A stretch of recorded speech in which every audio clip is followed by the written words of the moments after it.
막힙니다. 경부고속도로 부산 쪽으로 잠원에서 서초까지 밀리고 신갈 분기점에서 수원까지 속도 떨어집니다. 주감휴게소 부근 정체는 사고 영향입니다. 남부권으로는 남해고속도로 순천 방향 창원 2터널 진안 지점에서 사고 났습니다. KBS 교통정보센터였습니다.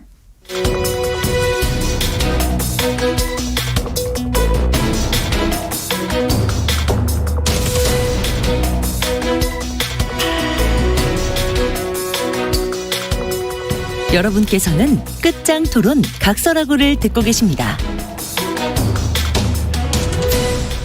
정관용의 시사본부 토요일 2부 끝장 토론 각설하고 더불어민주당 선대위 미디어 특보단장 최민희 전 의원, 국민의힘 선대본부 대변인 윤기찬 변호사 두 분과 함께하고 있습니다.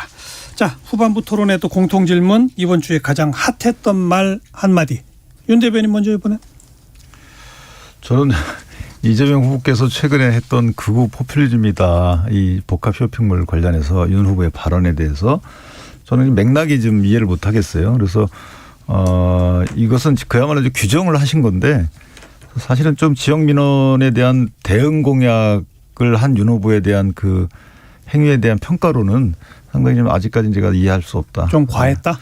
과했다고 하면 맥락이 없어요. 맥락이 포퓰리즘까지는 뭐 이해를 하겠습니다만 극우 포퓰리즘이라는 게 과연 그 복합 쇼핑몰을 원하는 지역 민원에 대한 대응 공약을 내는 것이 이게 진영과 관련된 것인지 또는 그 진영과 관련된다 하더라도 극우라는 평가를 받을 만한 것인지 글쎄요. 뭐 이해하기 어렵습니다. 복합 쇼핑몰 얘기를 앞에 좀 하기를 잘했네요. 여기 핫한 말로 또 꼽으신 거 보니까. 자, 우리 최민희 전 의원, 그러면 이번 주 가장 핫한 말. 저는 이재명 후보가 얘기한 건데요. 묻지마 정권 교체가 아닌 정치 교체가 필요하다. 이 말이 제 오랜 고민과 맞아떨어져서 그래서 이제 생각을 해봤거든요. 일반 국민적 입장에서. 그랬더니 국민들 입장에서는 이럴 것 같아요. 처음에 수평적 정권 교체 처음에 했던 DJ 때는 IMF도 빨리 극복하고 DJ는 거의 신인 것 같아요. 제가 요즘 생각해 보면. 그러니까 많은 업적을 남기셨습니다. 그래서 원칙과 상식을 얘기한 노무현 전 대통령을 해보니까 순수하고 훌륭하고 도덕적인데 뭔가 막 이 갈등이 심해졌단 말이죠. 예. 언론도 난리를 쳤고 보수 언론이. 그래서 보수로 정권 교체를 했는데 지금 겪고 있는 건 뭐냐. 박근혜 대통령은 최순실 농단으로 탄핵당해서 감옥 갔고 이명박 대통령은 또 개인 부패 비리 경제사범으로 감옥에 있습니다. 그러니까 보수로 정권 교체해도 국민들이 경험한 건 좋지 않았어요. 그런데 문재인 정부로 교체했어요. 촛불로. 그런데 적폐수사 국민이 요구한 거예요, 사실. 그리고 그 적폐수사의 앞장선 선봉장이 윤석열 후보였죠. 그런데 민생 문제, 내 삶을 바꾸는 민주주의가 안 된 겁니다. 예. 그러니까 국민들 입장에서 지금 가장 갈구하는 건 내 삶을 바꾸는 민주주의를 하려고 하니 맨날 정치권이 싸워요.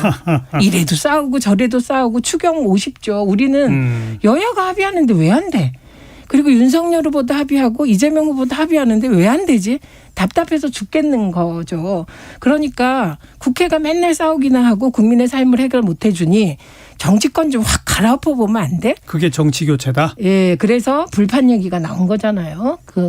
고 노회찬 의원이 불판 갈아야지 예. 여야 간에 보수 정당끼리 정권 교체해봤다 안 된다 이런 거라서 이 정치 교체 주장이 정말 그 양극단을 뺀 중간에서 활발하게 논의됐으면 좋겠다는 바람이 있어서 이 말에 꽂혔습니다, 저는. 다당제를 말씀하시는 거예요? 정치 교체라는 게? 그러니까 그 제대로 된 다당제를 전 해봤으면 좋겠어요. 예를 들면 제 꿈은 심상정 후보의 정의당이 한 30석 얻는 게 꿈입니다. 그러면 진보적인 의제가 막 되면서 마치 무상급식처럼 그러면서 좀 바꿔봤으면 좋겠어요. 근데 저는 필요성은 공감을 하는데 한편 보면 저희가 이제 제도 개혁으로 그러니까 제도를 뭔가 상식에 부합시키는 방향으로 개혁을 해서 거기에 유권자들과 큰 무리 없이 유권자들의 이제 생각을 담아내는 건 좋은데 우리가 어떤 정치 형태를 막 인위적으로 제도를 만들어서 막 바꿔서 유권자들의 지지를 왜곡시키는 부분도 또 문제가 있다고 봐요. 예를 들면 양대 거대 정당이 정치를 잘해야 되는 게 일단 우선인데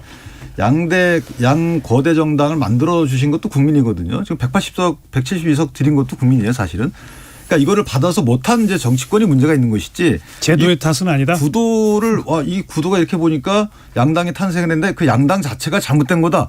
이렇게 두 단계를 먼저 나가는 것은 저는 어찌 보면 국민들이 볼 때 책임을 정치권에서 너희들이 앉으려고 하는구나라고 오해할 수도 있지 않겠는가. 그건 맞는 이런 생각도 말인데요. 들어요. 저도 좀 끼어들었어요. 네. 이제 지금 윤기찬 대변인의 말씀, 국민의 선택도 분명히 존중받아야지 그걸 전체 구도나 제도 탓으로 돌리면 안 된다는 말씀까지 동의하지만 반면에 우리가 이게 소위 말하는 유럽식 민주주의에 우리를 비교할 때 비례대표의 어떤 비중을 좀 높이는 예. 그런 개혁이 필요하다는 건 동의하시죠? 예, 그 부분은 이제 그렇죠. 표의 등가성 이런 부분에서 그러니까요. 어느 정도 필요한 부분이 있어요. 표의 그런데 등가성. 그것을 예. 달성하는 방법으로 이게 연동형 비례대표는 너무 좀 급했다. 저는 개인적으로 중대선거구제 정도의 선거 개혁으로 가는 것이 뭐 그것도 하나의 방안이죠. 어떨 거라는 생각은 제가 늘 갖고 있었어요. 그러니까 이 부분은 저는 이제 국회에 들어가 보면 정말 지역구 국회의원들은 정신이 없으세요. 그렇죠. 민원이 너무 많으세요. 예. 그리고 사람들의 전화가 폭발하니까. 예. 그것도 모른 채 하면 안 되고. 그럼 떨어져요. 네. 그러니까 아무래도 그런 지역구의 직접적인 민원과 관련이 없이 조금 더 자유롭게 의정활동을 할 수 있는 비례대표가 100명은 됐으면 좋겠다. 이런 바람이 있습니다. 그리고 이 비례대표는 가능하면 거대 양당이 아닌 제3의 당이 지금 우리가 제3의 당이 아무리 해봐야 30석 넘는 정도 한번 해본 거잖아요. 이러니까 힘이 안 생기지. 만약에 제3정당의 포션이 50석만 돼도 저는 예. 정치가 확 바뀔 거라고 그러려면 생각합니다. 내각제로 또 이 그 권력 구도도 내각제로 바꿀 필요성도 있어요. 그러니까 다당제와 내각제가 어느 정도 맞아야 조응하죠. 역할을 조응하죠. 좀 하니까. 그러니까 근데 이제 우리가 갑자기 뛰어넘기는 어려우니까 단계적으로 가자는 단계적으로 거 아니에요? 한번 해보자. 이런 바람은 있습니다. 그래서 사실 이건 이제 정치학자들을 대상으로 네. 우리나라 정치학자들을 내지 좀 더 범위를 넓혀서 사회과학 전공 교수들 전체를 대상으로 조사를 하거나 의견을 들어봐도 압도적으로 우리 정치가 비례대표제를 강화하거나 중대선거구제를 가거나 해서 다당제 형식을 취하는 것이 옳다라고 하는 거에 압도적으로 동의해줘요. 이론적으로 그게 옳다는 겁니다.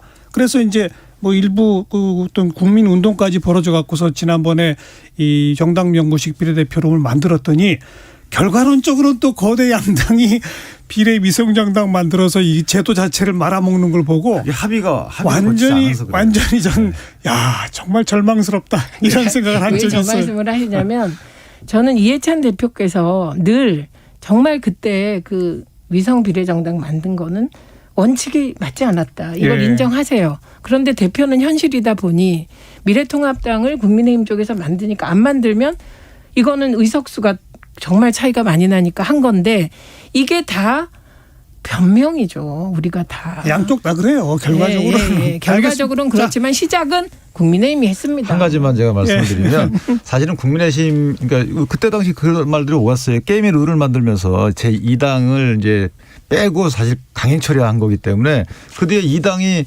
그럼 우리에 대한 국민적 그 사표를 만들 수 없다라고 해서 위성정당을 만드는 명분을 줬고 그럼에도 불구하고 여기는 이제 참여를 안 한 상태에서 만들었으니까 그나마 비난이 덜한데 참여해서 다 통과시킨 일당이 예, 또 만들어 오니까 거기에 또 국민적 비난이 더 크고 공통 책임이지만 그런 이제 그러니까 경위들이 끝까지 있었다는 이제 거죠. 니탓 내탓 하니까 이게 보기 좋지는 않은데 근데 제일 궁금한 건 패스트트랙 걸려가지고 법 어긴 국회의원들은 어떻게 되는 겁니까? 아직 재판이 안 끝났습니다.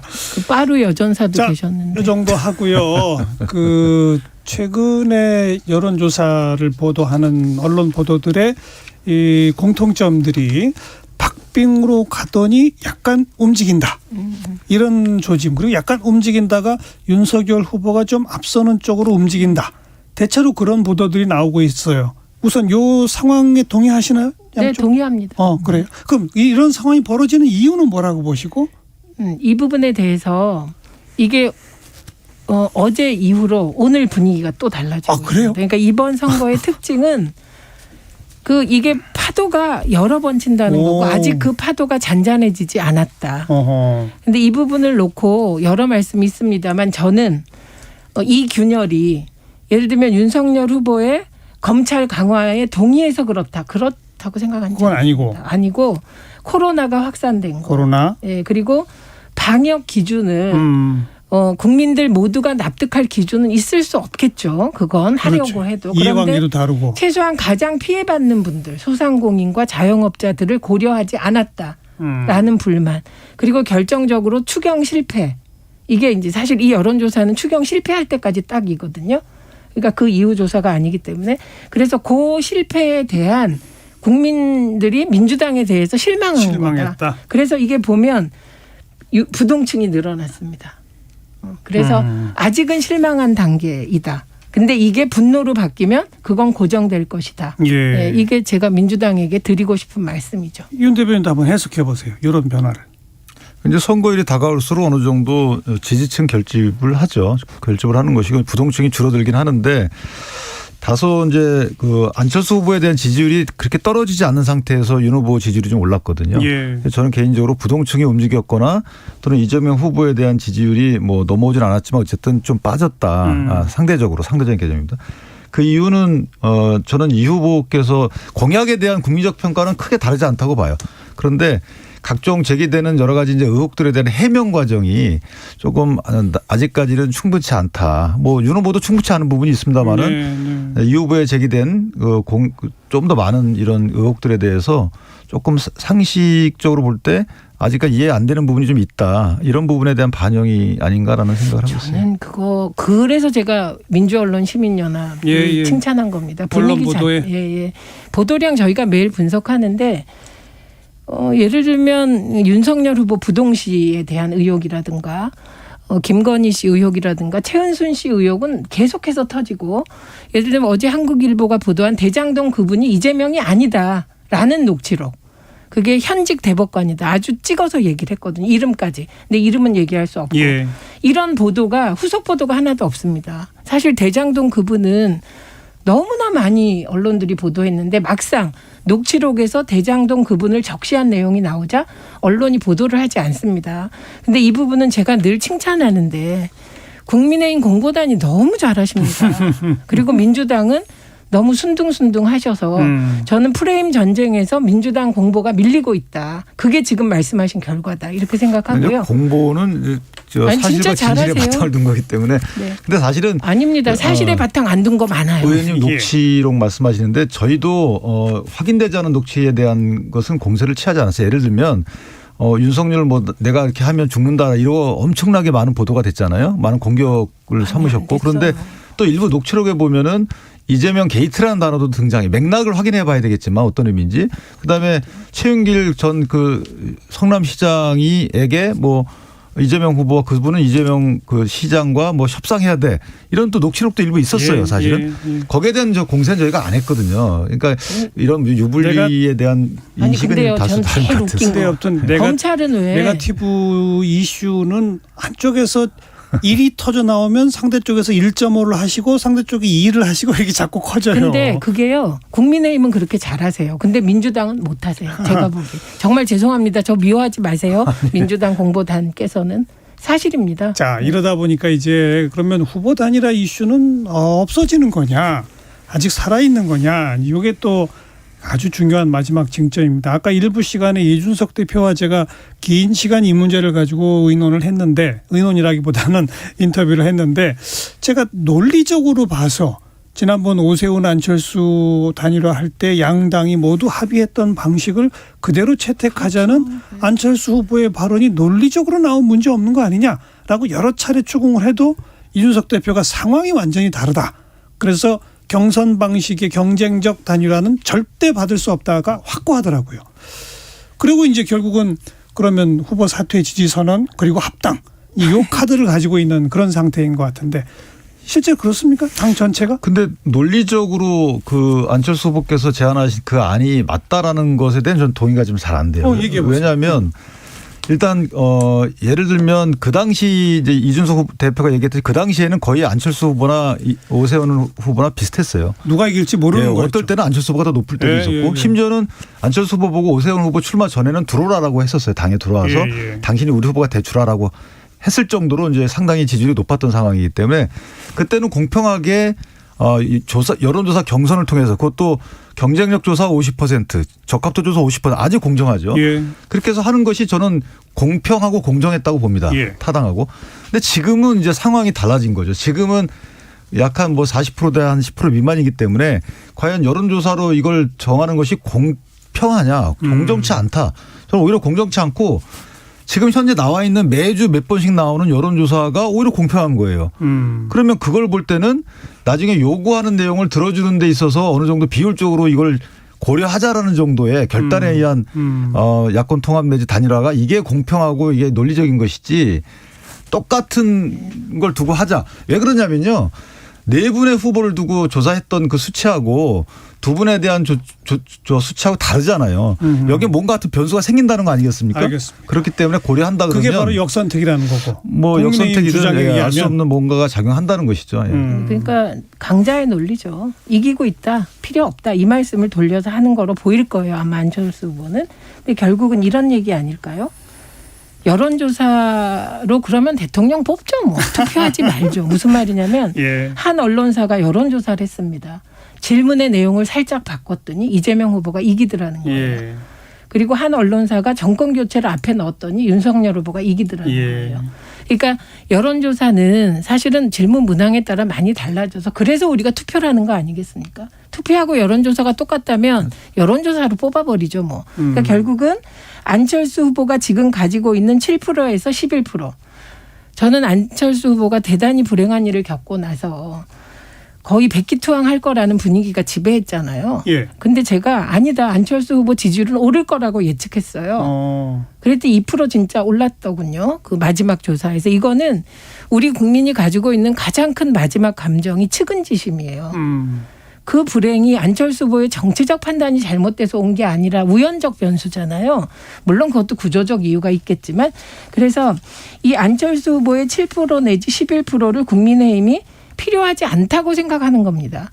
그리고 그거 없이도 이긴다. 네, 그런 분위기가 한 50%는 지배하는 것 같아요. 제가 보면 반반이세요. 근데 국민의힘의 그 단일화의 가장 큰 걸림돌은 이준석 대표입니다. 이준석 대표의 독한 입 그리고 그런 태도.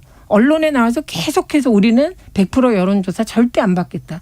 저는 이런 협상은 처음 봤어. 안 받더라도 받을 듯 안 받을 듯 고민이라도 하는데 어떻게 대표가 고민조차 하지 않고 손바닥에 손오공 부처님 손바닥에 손오공에 그 얼굴에 안철수 대표를 찍고 이러면서 단일화 하라면 그건 국민 누가 봐도 그 이준석 대표는 왜 그런다고 생각하세요? 그거 뭐 성격이고 힘의 논리로 그냥 강자의 논리로 살아오셨나 봐요. 제가 보기에 엘리트고 하버드대 나와서 그런 어떤 의뢰의 위치에 안 있어 보셨는지 이해가 잘 안 갑니다. 어쨌든 저는 정치인이 협상할 때 100% 여론조사 하자. 그럼 최소한 윤 후보는 어쨌든 제안은 고맙다.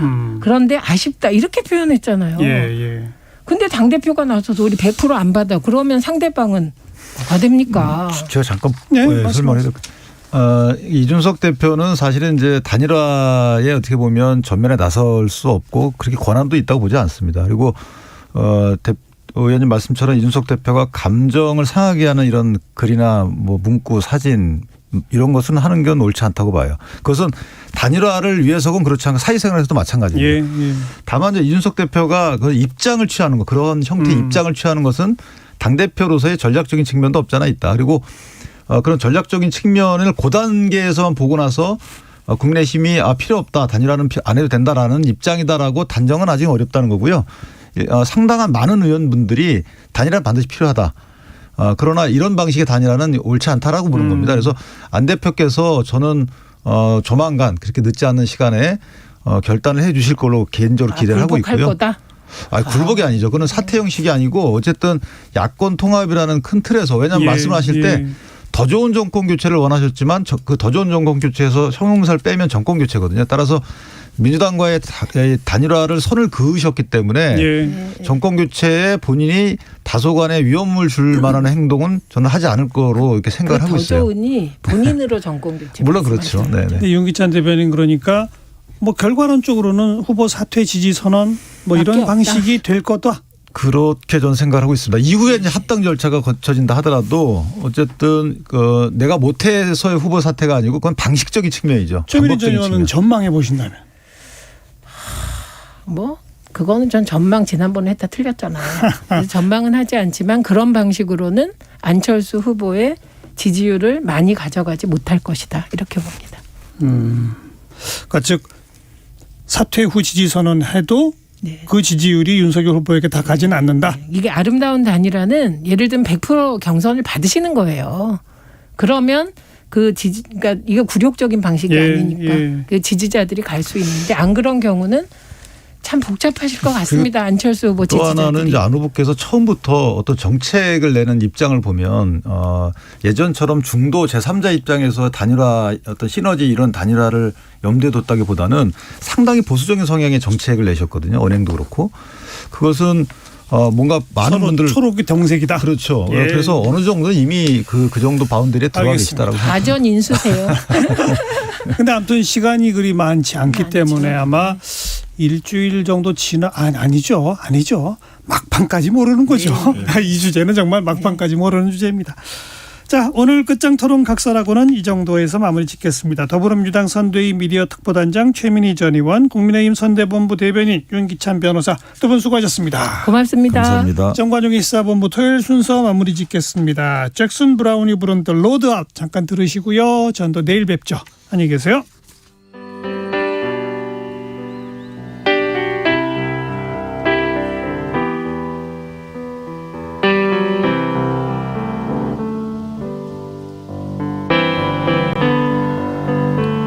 Now the seats are all empty.